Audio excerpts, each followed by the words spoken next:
કેવું રહ્યું આજનું આ પ્રોગ્રામ અને સ્કૂલ બહુ ઇન્ટરેસ્ટિંગ. એટલે હું તો બહુ રોકાઈ ના શકી, પણ મને એવું થાય છે કે મને વહેલી ખબર હોત તો હું છોકરાઓનું પરફોર્મન્સ જોવા આવત.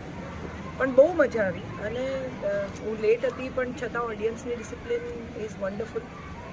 It was a wonderful programme and I consider myself very lucky to visit such a place કે 13 છોકરાઓથી શરૂ થયેલી સ્કૂલ આજે 7,000 લોકોનું ભવિષ્ય બનાવી રહી હોય, એમાં આટલી બધી પ્રિન્સિપલ્સ હોય, આટલા લોકો હોય, અને સર બહુ સરસ કામ કરી રહ્યા છે Fateh city. So for me, મને ખબર પણ નહોતી. So for me to know this and to be a part of it is very fortunate. I am very glad કે હું ફરીથી આવું ને છોકરાઓ સાથે કે સારું વર્કશોપ કરું કે એવું કંઈ.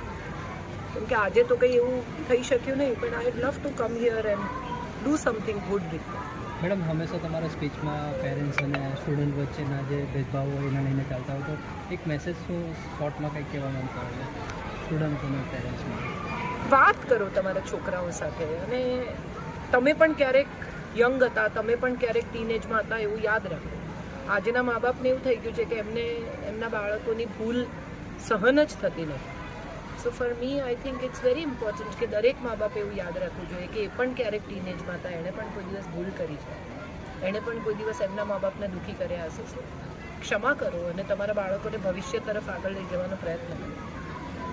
इस तरह के कार्यक्रम छात्रों युवाओं के लिए कितना प्रेरणादायी है और यह सांस्कृतिक ये तो पूछने का कोई मतलब ही नहीं. बहुत ही प्रेरणादायी और होते रहने चाहिए, हो रहे हैं.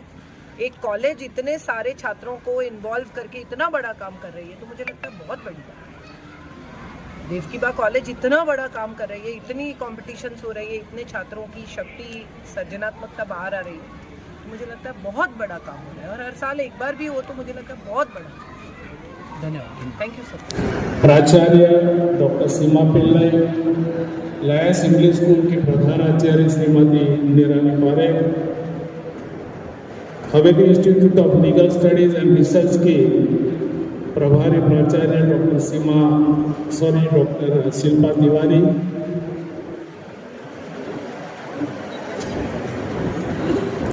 यहाँ उपस्थित हमारे सभी अध्यापकगण, श्री अभिषेक जी, यशोधन सिंह जी, और हमारे सम्मुख विराजित हमारे सभी सम्मानित बहनें, भाइयों, बहनों, हमारे मीडिया के मित्रों. वैसे हमें सुनने के लिए तो कोई तैयार है ऐसा दिखता नहीं है आपके मुखमंडल से. मैंने काजोल बहन को कहा है कि आपने हमें बहुत इंतजार कराया है, तो आपको थोड़ी सी सजा हम करेंगे. हम जल्दी यहाँ से उठेंगे नहीं, आपको चालू रखना पड़ेगा. खास करके आज जब हमारे बीच इतने अनुभवी, इतने वरिष्ठ वक्ता है, मुझे और कुछ ज़्यादा नहीं कहना है. खाली हमारी संस्था के बारे में 2 मिनट का आपका वक्त लूँगा. फिर खास करके आपको हम बताना चाहते हैं, आप तो सिलवासा में पहले भी आ चुके हैं, हमारे विद्यालय में जब आप पहली बार आए हैं. हमने इस विद्यालय की स्थापना करी थी 1983 में. सिर्फ 13 बच्चों के साथ हमने स्कूल चालू किया था. आज हमें बड़ा गर्व है और खुशी है कि आज हमारे कैंपस के अंदर KG to PG का अभ्यासक्रम है और करीब 7,000 बच्चे विद्याभ्यास कर रहे हैं. हमारे संघ शासित प्रदेश में हम बड़े गर्व से कहते हैं कि सबसे बड़ी विद्यालय हमारी है. जहाँ तक हमारे बच्चों का सवाल है, यही हमारे स्कूल ऐसा है कि हमारे बच्चे साइकिल पे भी आते हैं, मर्सिडीज में भी आते हैं. कुछ लोग बोलते हैं कि सभी को यहाँ शिक्षा देते हैं. हमारा ये एक सामाजिक दायित्व है. गरीब से गरीब बच्चा भी पढ़े.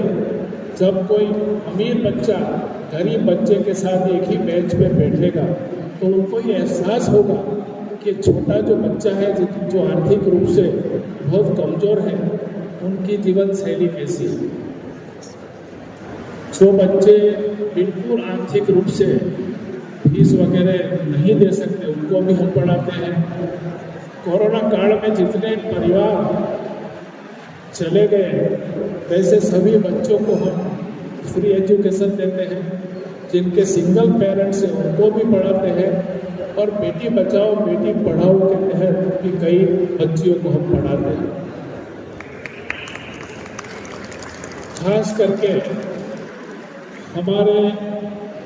हमारे स्टाफ के अंदर जिनके घरों में बच्चियों का जन्म होता है, 8 मार्च महिला दिवस के उपलक्ष्य में हम उन बच्चियों का सम्मान करते हैं और वो उन बच्चियों को 18 साल के लिए 18,000 रुपये की एक फिक्स डिपॉजिट करके देते हैं। और जिन हमारे महिला शिक्षकों का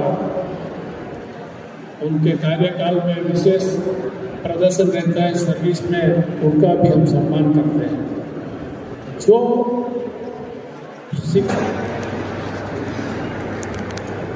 बहुत बहुत क्षमा याचना, क्योंकि ट्रेन लेट हो गई, मेरे कारण आप सभी को प्रतीक्षा करनी पड़ी और आप सभी से मैं बहुत दोनों हाथ जोड़कर करबद्ध क्षमा याचना करती हूँ।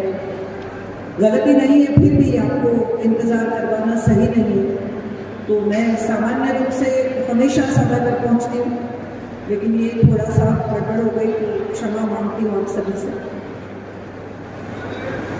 संस्कृति क्या है? यहाँ हमने जो गाना सुना सबसे पहला, वो मेरी फिल्म का गाना है। मेरी फिल्म जियो सिनेमा पे जो बहुत प्रचलित हुई, जिसका नाम है चांदो, जो फिल्म मेरी कहानी पर आधारित है, छोटी शॉर्ट स्टोरी पर। उसमें हमने ये कोशिश की है कि हम इस संस्कृति की बात को पकड़े रहें और थोड़ी अलग बात करें। यहाँ से फतेह सिंह जी ने जो कहा कि हम बेटियों को पढ़ाते हैं, हम बेटियों के लिए बहुत कुछ करते हैं, हम महिला का सम्मान करते हैं। मुझे लगता है ये हमारी संस्कृति है, ये हमारी परंपरा है, ये हमारी आने वाली पीढ़ियों के लिए बहुत बड़ी शिक्षा है। आप देखिए कितने साल पीछे जाइए, 5000 साल पहले की अगर आप बात करें तो हमारी संस्कृति में जब महाभारत की बात करते हैं, उससे भी पहले हम रामायण की बात करते हैं, तो सतयुग में ये कहा गया कि पुष्पक विवाह में रावण आया। तो इसका मतलब ये हुआ कि कुछ तो था जो उड़ता था, हमारे पास कोई ऐसा साधन था जो आसमान में उड़ता था, जो प्रवास कर सकता था, हमारे पास विमान था। हम बात करते हैं महाभारत की, द्वापर में आते हैं, तो आप सोचिए कि जब पांडु राजा संतान को जन्म देने के सक्षम नहीं रहे, तो कुंती उनसे पूछती है कि मेरे पास वरदान है, मैं देवों का आह्वान कर सकती हूँ और मैं संतान को जन्म दे सकती हूँ। हम आज IVF की बात करते हैं, तब उन्होंने देवों को आह्वान किया और देवों के बच्चों की मां बनी, तो ये IVF तब भी तो होगा। गांधारी को मांस का लोचा, एक बहुत बड़ा मांस का गड्ढा जन्म लेता है, उसमें से 100 भाग किए जाते हैं, 100 हिस्सों को घी के गाढ़ा में रखे जाते हैं और उसके बाद उनमें से बच्चे पैदा होते हैं। तो उनका मतलब ये भी होता है कि हमारे पास इनक्यूबेटर भी थे। ये हमारा साइंस, ये हमारी विद्या, ये हमारा ज्ञान हमारे पास सदियों से रहा। फिर आया विकार लोग, जब अंग्रेज हमारे यहाँ आए और उन्होंने महिलाओं का अपमान किया, उन्होंने हमारे देश प्रेम का अपमान किया, हमारी कलाओं का अपमान किया। राजा राम मोहन राय ने कहा कि सभी नहीं करेंगे, कन्याओं को पढ़ाएंगे, और वहां से मुझे लगता है एक नई शुरुआत, एक नया युग प्रारंभ हो। आज आप देखिए हर ट्रक पे लिखा है बेटी पढ़ाओ बेटी बचाओ। आप कहीं भी चले जाओ और ये ट्रक पे लिखा हुआ मुझे क्यों अपील करता है, ये मैं आपसे आज बात करना चाहती हूँ। ये बिल्कुल मास है। ये ऐसे लोग हैं जो पहले लगते थे कि नहीं जलती है तो तेरी क्यों जलती है। ये ऐसे वक्त से हम आए हैं जहाँ हर ट्रक पे लिखा है बचाओ बेटी पढ़ाओ। तो मुझे लगता है हम बिल्कुल पेनिट्रेट कर गए उस समाज में जहाँ सच में बेटियों का सम्मान होना चाहिए या हो रहा है। अब हम जब भी संस्कृति की बात करते हैं, मुझे बहुत सारे लोगों से ये कहना है कि साड़ी पहनना संस्कृति नहीं है, संस्कृत बोलना भी संस्कृति नहीं है। किसी के घर जाए तो वो कहते हैं हमारा बच्चा गीता का 15वां अध्याय वो ज़बानी बोलता है, बाय हार्ट उसको आता है। आपके सामने उसका टैलेंट शो किया जाता है, आपको ये सुनना है। अगर आप सुनना चाहे नहीं चाहे, आपसे पूछा नहीं जाता, आपको वो 15वां अध्याय सुनना पड़ता है। आप बच्चे से पूछो कि उस 15वें अध्याय में एक श्लोक भी वो समझता है या नहीं, और तब समझ में आता है कि उसको कुछ नहीं पता, उसने तोते की तरह रट के आपको सुना दिया। मुझे लगता है गीता पूरी आप रट के याद रख लो, उससे फर्क नहीं पड़ता है।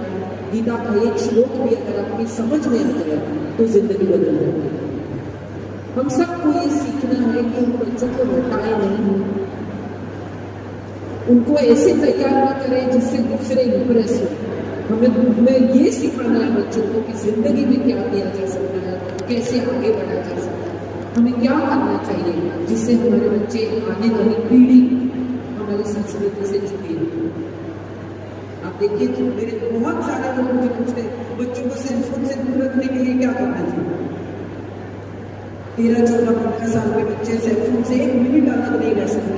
एक समय था जब आपके घर मेहमान आते थे तो बोलते थे मम्मी कैसी है, पापा कैसे, बैठते थे, बात करते थे। अब आने वाला इंसान सबसे पहले क्या पूछता है, जितनी चार्जर चाहिए, मतलब जैसे उसकी चार्ज चली जा रही है, अगर चार्जर नहीं लगाया तो वो मर जाएगा। इतना बेचैन फोन से चले। फोन को अभी 15 साल हुए, हमारे पास सेलफोन नहीं देता बस। और आप देखिए ये व्हाट्सएप कितनी बड़ी यूनिवर्सिटी, आप कितनी कॉलेजेस खोल लें, कितनी स्कूल खोल लें, व्हाट्सएप जैसी कोई यूनिवर्सिटी नहीं है। रोज सुबह आपको ज्ञान का दिया जाता है, जी आप महीने से वजन कम होगा, 4 महीने से ये होगा, तो उसमें ऐसे वर्जिश करें, क्यों करें। और आप इनसे पूछिए, जिसने भी आपको ये भेजा है उससे पूछिए कि आपने किया। उनका पहला रिएक्शन होगा नहीं मैंने नहीं किया, मैंने आपको भेज दिया।